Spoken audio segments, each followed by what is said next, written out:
morning, ladies and gentlemen. I'm Elias Baltasis. I'm a partner and director in BCG, in the Boston Consulting Group. And I'm part of Gamma. Gamma is the artificial intelligence arm of BCG. And of course, everything that has to do with the development of AI and of ethics is of extreme interest to you. So I'm delighted being here. I'll have the pleasure to share the scene with three extraordinary individuals. Hubert Etienne. Hubert. Mike Mugemba. And Marc-André Diac. Gentlemen, please have a seat. Thank you. So, we will focus on AGI, Advanced General, Artificial General Intelligence. And of course, we need to define it because it doesn't have a well-accepted definition. So what is AGI? Let's start by what is AI. AI is artificial intelligence, is programs and systems that work on a very specific task. Sometimes this task is very complicated, like managing an entire factory or driving a car, but it's a very specific task.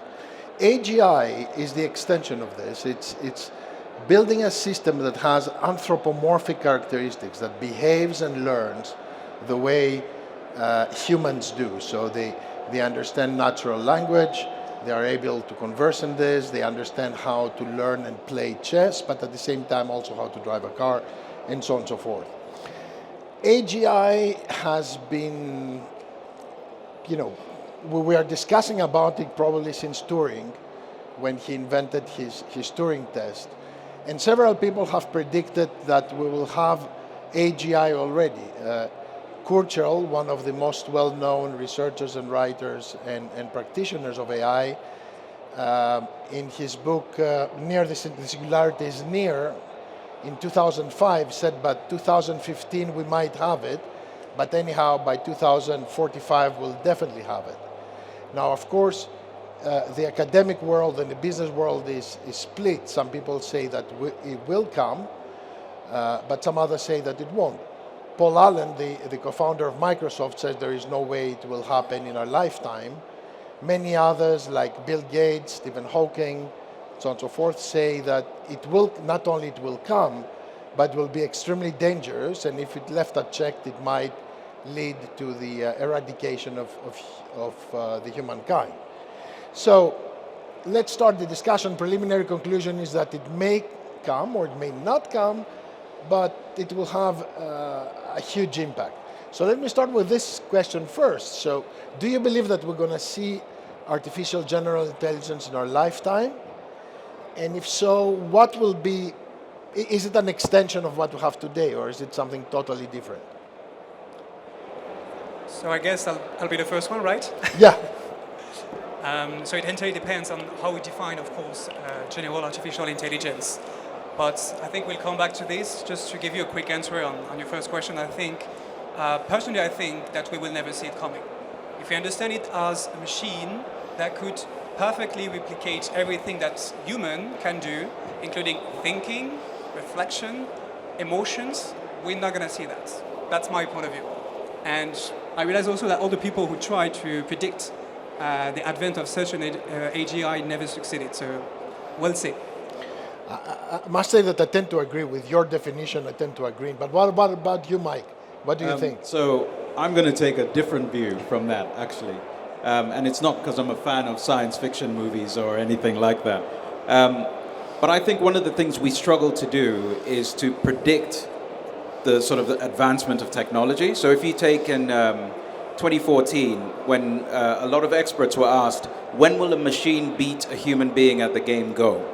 And resoundingly, they all said it'll take more than 10 years, right? And it took 2. So I think we have this struggle of being able to predict exponential technologies and exactly where they'll go. We've got quantum computing that's coming, that's going to speed up a whole bunch of things. Although I agree with you that there are so many facets and there are complications, but there are interesting routes that some people are working on to actually try and get there. So my long answer is I don't know, but there's a good chance that I think we might see it.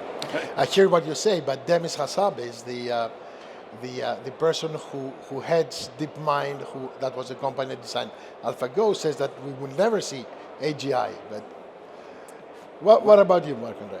Well, I agree with you both, actually, because, well, Mike, you had a very philosophical answer. We just don't know, and we must be honest with ourselves and just say, well, we don't have the knowledge about what will come in the future. But for the moment, it's still science fiction. It's still science fiction, even if we have more and more AI systems that can perform multiple algorithms to perform different tasks in different situations. But you mentioned the game of Go, and well, I'm more interested in chess. And I used to say that, okay, now machines can beat humans at chess, but they cannot imagine something like chess and cannot elaborate the rules of the game. And to get, to have AGI, we have to create, to build machines that can imagine not only how to play along the book, but how to create new games and new social games. We're not there yet, and I'm not sure we'll be in the foreseeable future.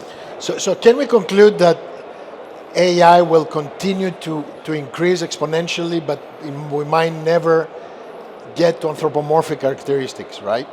So what will be the ethical dilemma that might come from this? Are they more or less the same of what we have now, or will there be new ones? The way I've seen this, I've seen three large categories. Actually, there are many, but you know, the ones, I don't want to go into the privacy issues because these are a separate discussion. But I see first a very large number, and the previous gentleman exposed many of those problems, of what I call artificial stupidity, actually. So these are models that make mistakes, that discriminate, that create biases, but simply because they have not been trained the right way. The sample, the data set that trained them was not complete enough.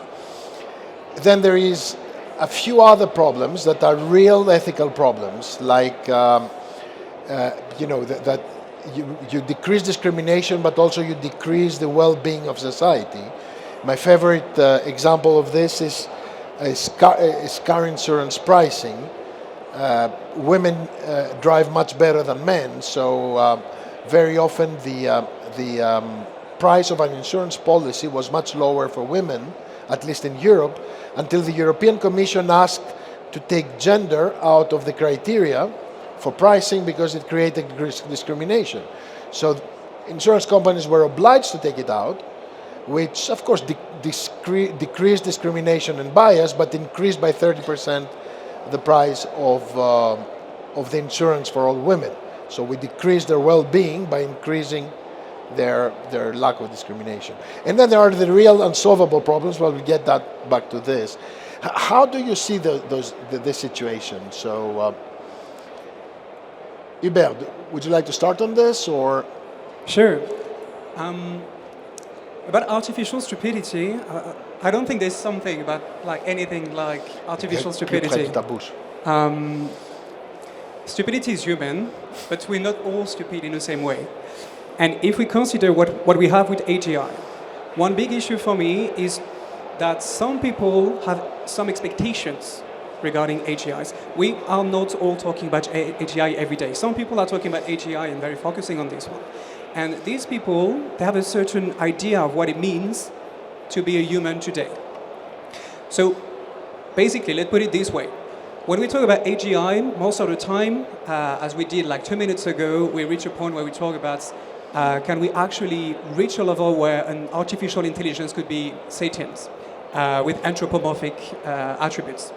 And then we reach the question of emotions. And then we reach the question of would an AI emulate emotion, like simulate emotion, or could it actually feel the emotion?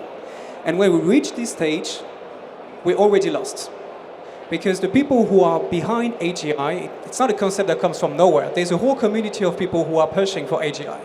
And this community traditionally, it's very ancient. It comes back from Alan Turing, then it was people like Irving Good, like Werner Winch, more recently Ray Kurzweil. And what these people have in common is that they don't care about emotions. What they care about, in this perspective, is to build a machine that can actually take better decisions than humans in every single field of decision making. And in order to achieve such a goal, you need to have a specific idea of what it means to be a human and to make decisions. Long story short, but basically this is what we call in philosophy cognitivists, a cognitive theory. They see the human beings as a brain which transforms informations into actions, which processes electric signals. And if you think it is still possible to produce an AGI, it means that you think, this is a basic axiom, that you think that it is ultimately the human brain is nothing else than a machine. That makes total sense. Like this is something that was explicitly said by Alan Turing. This is something that was explicitly said by Ray Kurzweil. And just to finish on this point, I think when we reach this point, we have already lost, because considering that a human being, this is the classic position of transhumanism. A human being is just a cognitive entity, and then has many repercussions. Like two major ethical issues we have, is that if we reach AGI, or if we actually achieve what we claim to, if we succeed in convincing people that we have an entity that is supposed to do what we think it says to do, then this entity would make decisions that would always be considered better than any human being, because human beings are biased, they're emotional, they're not rational enough, so this entity would prevail in its decisions over any other human beings. This is the first step, submission of human beings to machines. And the second step, quite interestingly, this is an argument we see mobilized by many transhumanists. They say, actually, we are afraid that some AGI may one day revolt and get power on ourselves. So how can we hedge against that? Solution, we need to process an hybridization of human beings with machines. This is transhumanism. So basically, we need to connect our brain to the machine in order to keep control over the machine. And doing so, you bring birth to two different species of human beings. Those who are enhanced and who can keep control over the machine, and those who are not enhanced and who are, just saying the word, quoting here, the transhumanists, boring humans. So the question is at the end, what do we do with the three different entities, superhumans, artificial general intelligence, and boring humans? I don't want to go yet into this, but going to what you said, indeed, that this supposes that we consider the human brain as a machine, but one of the two main research stems that exist is what we call the whole brain emulation. It's based on exactly this. It's that we say that we have 100 to 500 trillion synapses, and the only problem that's that today we don't have yet the computers to emulate. I remember there was an experiment in Caltech where they did 100 billion synapses, and it took them 57 days to emulate 1 second. And that's what? That's 4 orders of magnitude less. So there are many people who believe that it is a machine, and we cannot replicate it, simply we don't have yet the means. But anyhow, let's not go there. Mike, what do you think? There's quite a few points that you touched on there, so I'll jump on a couple that really stood out for me, right? So the challenge I think we have with thinking about how we deal with AGI is that we haven't worked out how we deal with the simple AI that we've got here today. So you mentioned, did you call it stupid intelligence? What did you call it? I can't remember what you called Artificial stupidity. Artificial stupidity. Whilst it sounds quite funny, the biggest challenge with that is it's in production. It's live. So there are police facial camera recognition systems in London, where I live, that are designed to spot if somebody's likely to be a criminal or if somebody matches someone in the database. And a 14-year-old boy on his way home from school, 14 years old, so he's still a child, was stopped by the police, and they held him for a number of hours because apparently the machine matched him with someone in their database. These are real things that happen with artificial stupidity, and they are in production, so that's what worries me. And there's a bigger worry with that, is that there's something about us as human beings that looks at the machine as the ultimate authority. So the police could look at the picture that the machine was looking at and could look at the boy and see that there were fundamental differences between the two. The person they were looking to arrest was 34 years old, you know, and the boy was 14. It's unbelievable that they would make this mistake. But the machine said there was a match. So the police had to stick with the fact that the machine said that there was a match. Let me get back to this right? later on. So I mean, there's so many examples on that I can give. Is the fact that I think my worry is until we work out how we deal with artificial stupidity, which is in production today, in job applications, in housing decisions, I think we talked about finance earlier. Until we work out how we can deal with those things, I don't even think we need to worry about how we're going to deal with AGI. I'll get back to this topic just in the next question. Okay. But Marc-André, what do you think about this situation? Yeah, well, just a quick comment on the discussion Hubert just sparkled on cognitivism and neuroscience. Well, it's an old story. You construe the human brain or the human spirit as a machine, just like Descartes did. Then you devise a model based on this analysis. Then you build the machine, and you say, well, we have artificial intelligence because it functions exactly as the brain. But no, it functions as the brain just as we analyzed it. So we have a model, a machine model. We create the machine, and then we say, well, we have artificial intelligence. No, it doesn't work like that. So the main issue, the main challenge to achieve AGI is first to understand how human intelligence works. And for the moment, we only have fragmented theories, but not a unified theory of how the brain functions. And even, is it the brain or the spirit or something else? We don't know. It's a very philosophical question. But let's go back to the initial question, which was about ethical issues with AGI. Well, I think we'll face exactly the same issues as we already do with weak AI. Mainly, it's about automating decision making.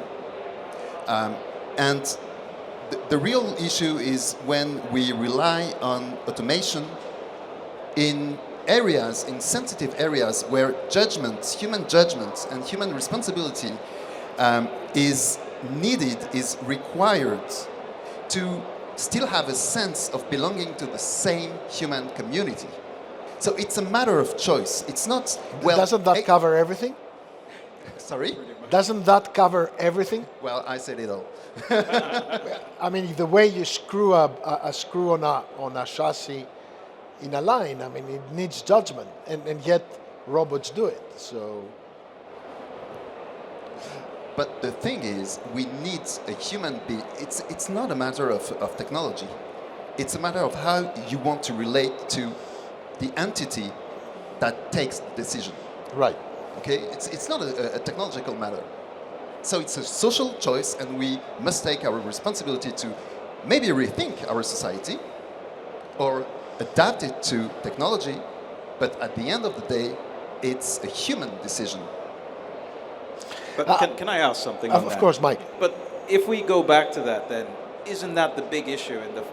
I think your point was how we relate to the entity that's making the decision. But how much choice do we actually have in that? So, for example, if somebody came dressed in plain clothes and started to give me a medical diagnosis, I'm less likely to listen to them than if they came dressed as a doctor, right? So there's an automatic authority that my brain attributed to that. And so that relationship we have with the machine, I think, is pretty scary at the moment, because there are a lot of us who just think it knows what it said, so therefore it's right, you know? Let me piggyback on this, and the case of artificial stupidity you mentioned about the 14 years old. up to now, I mean, of course, there are books and books written on the topics, tons of articles. Sometimes they are oversimplified, but anyhow. And what happened is that several organizations, academia, companies, started issuing, ethical principles of artificial intelligence. And last year when we counted, last summer, we found that 92 of them. There were 92 organizations. I didn't even know that there are that many international organizations in the world who have published principles of ethical artificial intelligence. The problem, as I see it, is that nobody, or very few of them, went the step after, because principles is easy. Artificial intelligence needs to be fair. Okay, what do you do with this? So, and they didn't push it one level lower to develop policies and tools and so on and so forth. Is there any other way of doing this, or is this the way, or simply we need just to train the models better?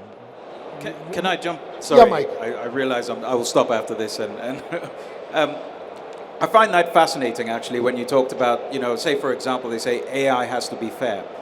And I do wonder whether even we are in a position to judge fairness ourselves in order to train a machine to judge fairness sometimes. So we had an algorithm when I was part of a company called Just Giving. We used to do online donations. So we used to get donations from people for charity. And the algorithm, overnight, we left it running, and it suddenly started getting loads and loads of donations, thousands and thousands of dollars overnight. And the algorithm found that people were quite vulnerable when they were watching TV at around 9 o'clock at night, and you asked them for a donation and you just pre-populated the donation box. They just said yes. And British people don't complain, right? So they just donated, whether it was 100 or 1,000 pounds. So then we had a real ethical dilemma here. The cause deserves the money. The starving children, the misplaced individuals, the abused people, they need the money. The cause needs the money.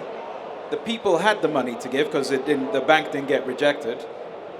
Or do you give them a greater choice? And there was a real, conflict in there. So I'm delighted of your example, because that moves us to the second category, to the real ethical dilemma. So what did you do? I'm curious.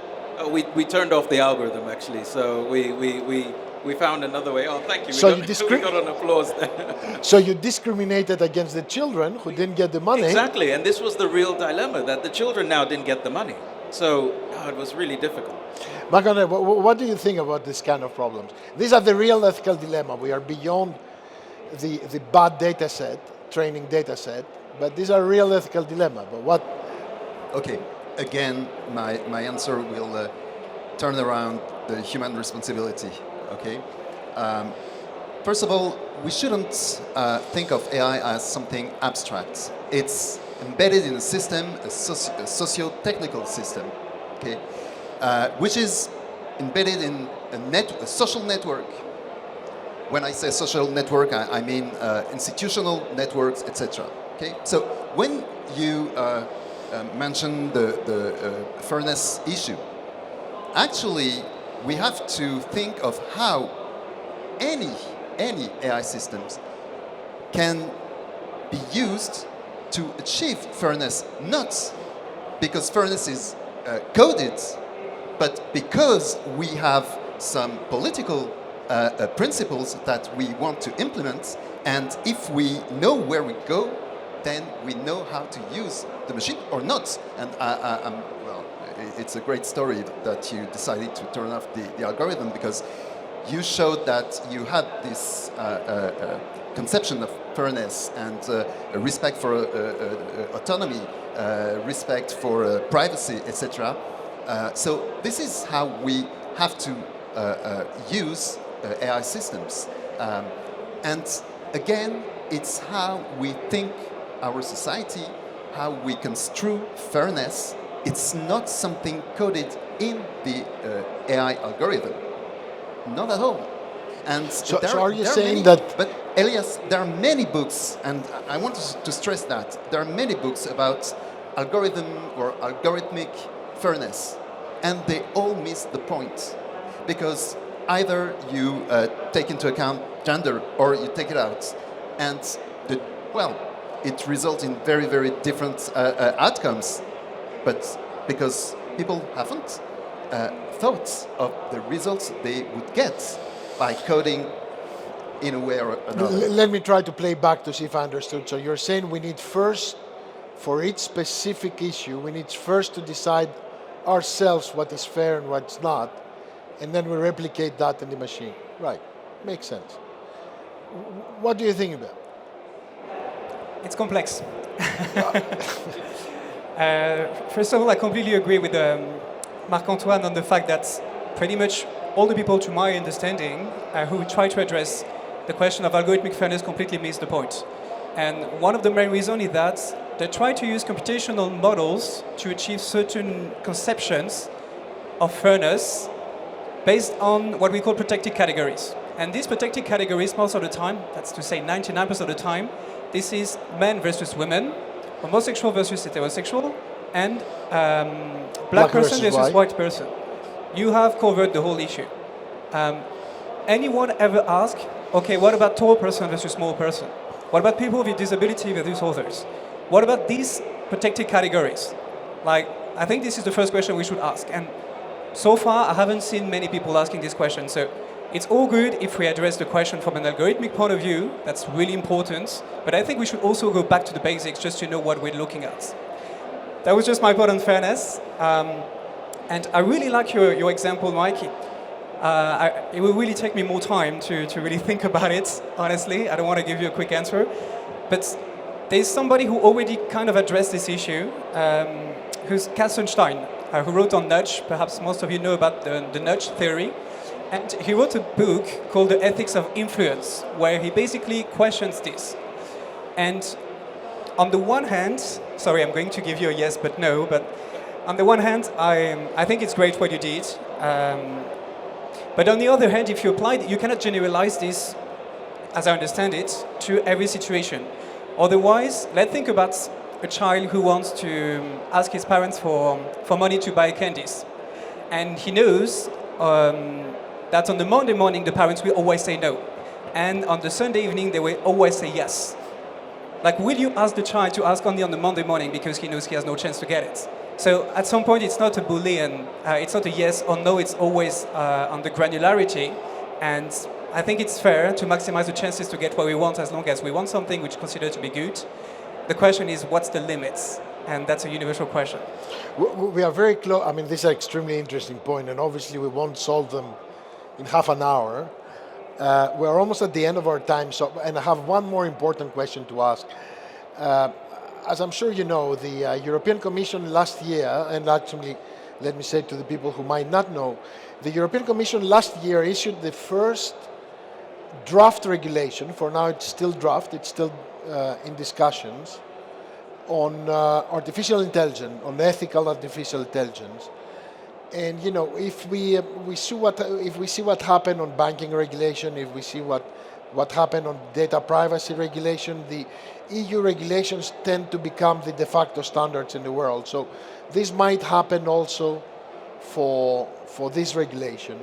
And this regulation already prohibits certain usages and puts a lot of constraints to certain other usages. Do you think that a regulatory approach is the answer, or is part of the answer, or we're totally missing the point? Marc-Antoine, what do you think? Well, as for me, very quickly, it's part of the answer. And I think the European Commission did a tremendous job in drafting this proposal. It's maybe not the ultimate answer. There is still some parts to interpret, for instance. So it's a very legal framework, and we need to still interpret the constraints. Even for facial recognition, it's not clear that the technology will be banned. I don't think so. I think it will be regulated. But general thoughts about that. We shouldn't see regulation as something that impedes innovation and in any field and in AI. Quite the contrary. I think regulation allow to have a very reliable and trustworthy framework for a general adoption of AI. Right. So it's not at all at odds with innovation. It's the contrary. Mike, what do you think on that? I think I'll agree, and we'll probably say very much the same thing. I think it's a great start, rather than do nothing. Because as I said earlier, a big issue I have is these machines are in production. And so they're making real life impacting decisions today for people's jobs, for people's education. I mean, we had the big one in the UK last year where a machine was marking the exams. And then just because you lived in a certain area, you got a lower grade. But by the way, this is a different category. This is stupidity. It's in the spectrum, though, right? Which is why I would call it a spectrum rather than give it a more defined definition.